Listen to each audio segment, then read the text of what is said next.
जब भगवान श्री कृष्ण जी अपनी माता देवकी और पिता वासुदेव को कंस के चंगुल से छुड़ाने के लिए गए थे तो उनकी उम्र जानते हो कितनी थी?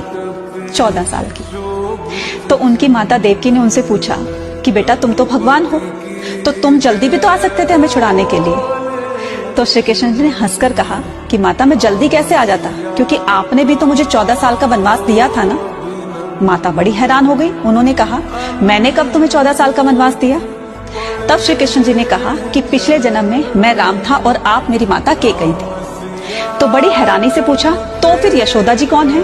तो उन्होंने कहा माता यशोदा पिछले जन्म में मेरी माता कौशल्या थी, क्योंकि उन्होंने 14 साल तक अपने पुत्र का वियोग सहा था, इसलिए इस बार मैं 14 साल तक उनके साथ रहा और आपसे अलग रहा। कहने का मतलब ये कि इंसान चाहे हम किसी के साथ गलत कर रहे हैं और चाहे वो थोड़े दिनों की दुश्मनी हो या बहुत लंबे टाइम की दुश्मनी हो, लेकिन उसका परिणाम जो है न सिर्फ हमें इस जन्म में बल्कि आने वाले कई जन्मों तक हमें भुगतना पड़ता है। इसलिए याद रखिएगा, कर्म करो तो सही करो, अच्छी नियति के साथ करो।